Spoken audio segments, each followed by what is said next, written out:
नमस्कार आप सभी को। मैं सुमित कुमार एक बार फिर आपसे बात करूँगा एचएसएससी सीटी के डिटेल रिजल्ट्स को लेकर।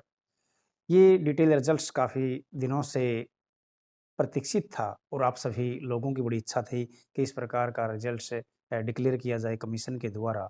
लेकिन माननीय उच्च न्यायालय के एक आदेश के द्वारा अब हरियाणा स्टाफ सिलेक्शन कमीशन ने ये निर्णय लिया कि एचएससी सीटी का जो प्री एग्ज़ाम था उसका जो रिजल्ट्स है डिटेल रिजल्ट है वो जारी किया जाए। जैसा कि हम सभी जानते हैं कुछ समय पहले एचएसएससी ने ये रिजल्ट जारी किया था जिसमें लगभग 3,59,000 बच्चे पास हुए थे। जो क्राइटेरिया एचएसएससी ने पहले निर्धारित किया था। लेकिन बहुत सी खामियाँ उसमें आप द्वारा बताई गई और बहुत लंबे समय से आप सभी छात्रों की ये डिमांड थी, ये माँग भी थी कि इसका विस्तृत रिज़ल्ट जारी किया जाए, जिसमें कितने बच्चे पास हुए, किस-किस बच्चे ने सोशियो इकोनॉमिक के जो सामाजिक आर्थिक के अंक थे, वो अर्जित किए। अब तमाम तस्वीर साफ़ हो चुकी है। ये एक अलग विषय है कि अब भी बहुत से बच्चों की आपत्ति ये है कि जब पिछले दिनों इस लिंक को खोला गया कि जो छात्र चाहें तो अपने सोशियो इकोनॉमिक के मार्क्स उन्हें छोड़ सकते हैं, फ़ोरगो कर सकते हैं। अगर कोई कैटेगरी चेंज करना चाहता है इवन जैसे ईडब्ल्यूएस कैटेगरी, जनरल कैटेगरी के सब कैटेगरी है। तो इस प्रकार की तमाम चीज़ें जो मॉडिफ़ाई करने के लिए एक लिंक एचएससी ने जारी किया था, उसमें आप तमाम छात्रों ने जिनको लगता था कि उनकी जॉइनिंग बाद में कहीं हुई या पहले एचएससी सीटी का फ़ॉर्म जब आपने अप्लाई किया तो वहाँ गलती से मिस्टेक से आपने वो अंक ले लिए और कुछ बच्चे ऐसे थे जिन्होंने लिए लेकिन उनको मिले नहीं थे, कुछ ऐसे थे जो दोबारा क्लेम करना चाहते थे, कुछ ऐसे थे जो फ़ोरगो करना चाहते थे। तो उस लिंक के माध्यम से पिछले दिनों आप सभी ने इस लिंक के ऊपर कुछ बच्चों ने अपने अंकों को फ़ोरगो किया, कुछ ने अपनी कैटेगरी को चेंज किया और कुछ बच्चे ऐसे थे जिन्होंने इन अंकों को क्लेम किया। लेकिन जो रिज़ल्ट्स पिछले 2-3 दिन पहले जारी किया गया, अब भी आपकी आपत्ति ये है कि इसमें बहुत से बच्चों को अंक दे दिए गए या कुछ बच्चे ऐसे हैं जिन्होंने फ़ोरगो किया था फिर भी उनके अंक जुड़े हुए हैं। कुछ ने कैटेगरी चेंज की थी ईडब्ल्यूएस से जनरल और जनरल से ईडब्ल्यूएस, वो चेंज नहीं हुआ है। तो तमाम समस्याएँ, तमाम आपत्तियाँ आपके द्वारा कमीशन को बताई गई।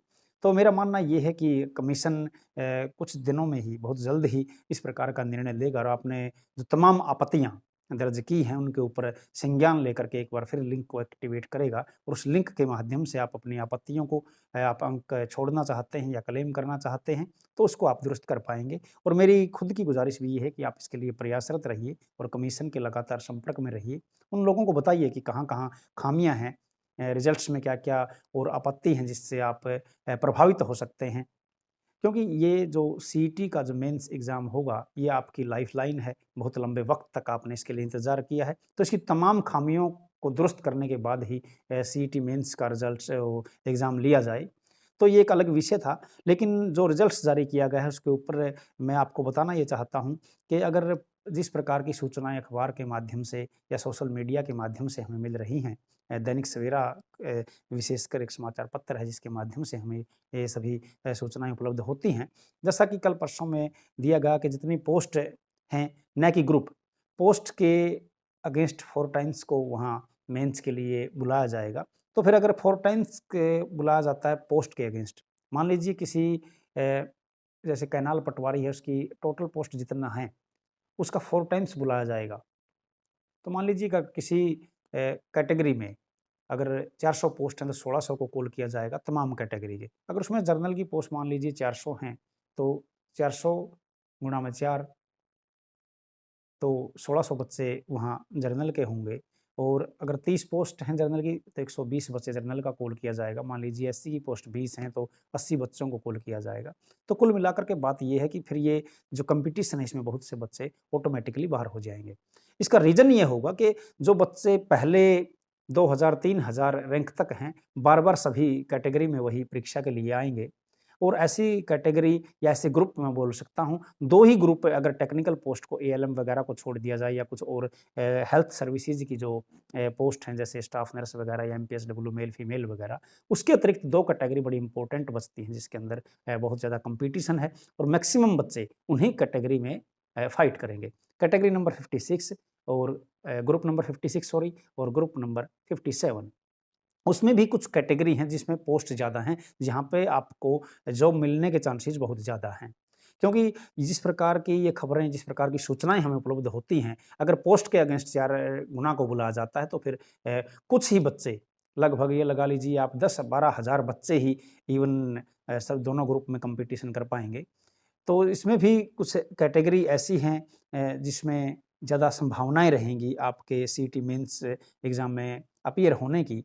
तो उन कैटेगरी के ऊपर मैं बात करूँगा। कैटेगरी नंबर है 324 324। इसमें कैनाल पटवारी की पोस्ट हैं, जिसमें जनरल की 396 पोस्ट हैं, तो 400 आप मान लीजिए, 400 मल्टीप्लाई 4 कर लीजिए। तो इस तक जहाँ जिस बच्चे का रैंक आएगा, वो इसमें फाइट कर पाएगा। ऐसे ही एससी की 198 लगभग 200 पोस्ट आप लगाइए, तो 200 चौका 800 डेंटिस्ट में पेपर दे पाएँगे। बीसीए में 154 हैं, तो उसके अगेंस्ट आप 4 गुना लगा लीजिए।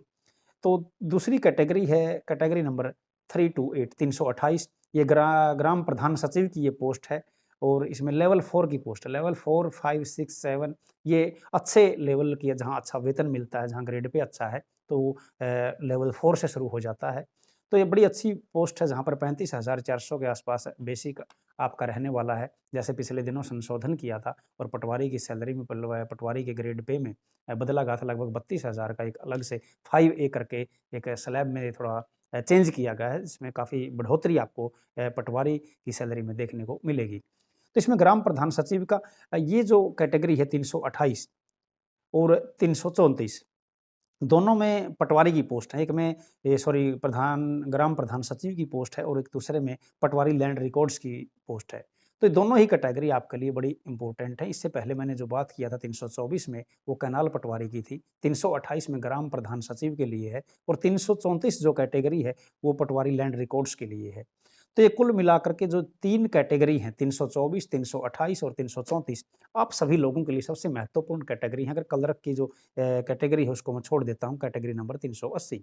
तो सबसे ज़्यादा पोस्ट इन्हीं में है और अगर इनका 4 टाइम्स बुलाया जाता है, जैसे ग्राम प्रधान सचिव में जनरल की 1120 पोस्ट हैं, तो 1120 के अगेंस्ट आप मल्टीप्लाई 4 कर लीजिए, तो अगर वहाँ तक जनरल के जो बच्चे होंगे वो फाइट कर पाएँगे और सीईटी मेंस का एग्ज़ाम दे पाएँगे। एससी की 560 पोस्ट हैं, तो उसके मल्टीप्लाई 4 आप कर लीजिए, तो उसमें इतने बच्चे एग्ज़ाम दे पाएँगे। ऐसे बीसीए में 435 और बीसीबी में 248 और ईडब्ल्यूएस में 310 पोस्ट हैं। तो बड़ी इंपॉर्टेंट कैटेगरी है 324 कैनाल पटवारी, 328 ग्राम प्रधान सचिव और कैटेगरी नंबर 334 पटवारी लैंड रिकॉर्ड्स। पटवारी लैंड रिकॉर्ड्स में जो 334 कैटेगरी के अंतर्गत आता है, उसमें 463 पोस्ट जनरल की हैं, उसका 4 गुना आप कर लीजिए। तो इस लिहाज से देखने वाली बात ये है कि अगर पोस्ट के अगेंस्ट 4 गुना को बुलाया जाता है, तो ऊपर के मेरिट में जो ऊँचे बच्चे हैं, जिनकी मेरिट अच्छी है, जिन्होंने अच्छे अंक अर्जित किए हैं, लगभग वही बच्चे फाइट कर पाएँगे और वो देखने को मिलेगा कि हर कैटेगरी में जो अंतिम रूप से चयनित हो जाएँगे और जो बचेंगे, वो हर कैटेगरी में फाइट करते जाएँगे। तो नीचे का जो रैंक है, वो बच्चे मेरे को नहीं लगता कहीं पे फाइट कर पाएँगे, अगर पोस्ट के अगेंस्ट 4 गुना को बुलाया जाता है। एक कैटेगरी है 353, जिसमें taxation inspector excise and taxation department में है ये। लेवल 6 में है, अच्छी पोस्ट है, सैलरी अच्छी है आपकी। इसमें भी जनरल की 54 पोस्ट हैं, एससी की 29 पोस्ट हैं और बीसीए की 22 हैं, ईडब्ल्यूएस की 16 हैं। तो बड़ी इंपॉर्टेंट एक कैटेगरी ये रहने वाली है, अच्छी जॉब है, अच्छी सैलरी इसमें आपको मिलेगी। उसके बाद आती है कैटेगरी नंबर 356, पोस्ट कोई ज़्यादा नहीं है लेकिन लेवल 6 की जॉब है, अच्छी सैलरी है इसमें। ये ज़िलेदार की पोस्ट है इसमें। ज़िलेदार इसमें जनरल की लगभग 17 पोस्ट हैं, ऐसी कोई 5 या 6 पोस्ट है। एससी की हैं 3-4, बीसीए की, बीसीबी की, ईडब्ल्यूएस की 2-3, 5-5 पोस्ट हैं, कोई ज़्यादा पोस्ट इसमें नहीं है। लेकिन पोस्ट अच्छी है, वेतनमान आपको अच्छा मिलेगा इसमें। एक कैटेगरी है 379 379, ये सब इंस्पेक्टर की है। लेवल 2 की है, कोई ज़्यादा वेतनमान इसमें नहीं है, सामान्य जॉब आपको इसमें मिल सकता है, लेकिन इसमें पोस्ट ठीक-ठाक हैं तो संभावना रहेगी। कोऑपरेटिव सोसाइटी सब इंस्पेक्टर की बात मैं कर रहा हूँ। इसमें जनरल की 159 पोस्ट हैं और एससी की 77 पोस्ट हैं, बीसीए की 60, बी की 33 और ईडब्ल्यूएस की 43 पोस्ट हैं। तो ये बड़ी महत्वपूर्ण कैटेगरी ये भी आपके लिए रहने वाली है, जहाँ से आप अच्छा जॉब ले सकते हैं, अच्छा कॉम्पिटिशन आप कर सकते हैं, पोस्ट जहाँ पे आपके क्वालीफाई होने के लिए सीईटी मेंस के लिए काफ़ी संभावनाएँ हैं। एक कैटेगरी है, कैटेगरी नंबर 380, ये क्लर्क के लिए है, लेवल 2 की है, कोई खास वेतनमान इसमें नहीं मिलता है, सामान्य जॉब है, लेकिन इसमें पोस्टें बहुत ज़्यादा हैं। इसमें जनरल की अकेले की 1463 पोस्ट इसमें आप देखेंगे और 1463 का 1500 लगा लीजिए और 1500 मल्टीप्लाई 4 कर लीजिए, 1500 का 60, लगभग 6000 जनरल के बच्चों को इसमें सीईटी मेंस में बैठने का मौका मिलेगा।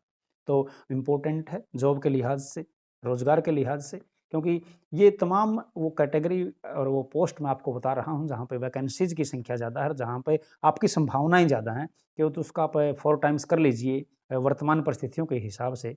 जैसा कि सुनने और देखने में आया है सोशल मीडिया के माध्यम से कि पोस्ट का 4 टाइम्स कॉल किया जाएगा सीईटी मेंस के लिए, तो उस लिहाज से ये तमाम कैटेगरी आपके लिए बड़ी इम्पोर्टेंट रहने वाली हैं। एक कैटेगरी है 382 382 नंबर, इसमें भी अच्छी पोस्ट हैं, 316 हैं इसमें ये शायद जो अपने जेल वार्डर होते हैं उसके लिए है। जनरल की 316 पोस्ट हैं, एससी की 211, बीसीए की 96 पोस्ट हैं और बी की 10 और ईडब्ल्यूएस की 110 पोस्ट हैं। ये भी लेवल 2 में आती है, सामान्य जॉब है। वेतनमान कम रहेगा, लेकिन इसके अंदर आपके अपीयर होने की संभावनाएँ काफ़ी ज़्यादा बढ़ जाती हैं। तो तमाम टेक्निकल जो पोस्ट हैं, टेक्निकल जो ग्रुप हैं, उन ग्रुप्स को छोड़ करके या हेल्थ डिपार्टमेंट से जुड़ी हुई जो जॉब है, उनको छोड़ करके सामान्य जो जॉब है, उनके लिए मैंने आपके साथ ये विचार साझा किए और आपको ये बताने का प्रयास किया कि किस प्रकार आप किस कैटेगरी और किस ग्रुप में आपकी संभावनाएँ ज़्यादा हैं, आप किस कैटेगरी और किस ग्रुप में आप जॉब ले सकते हैं। तो आप अपनी तैयारी को बदस्तूर जारी रखिए और ये 7 या 8 कैटेगरी ऐसी हैं, जिनके अंदर आपको जॉब मिलने की संभावनाएँ बहुत ज़्यादा हैं।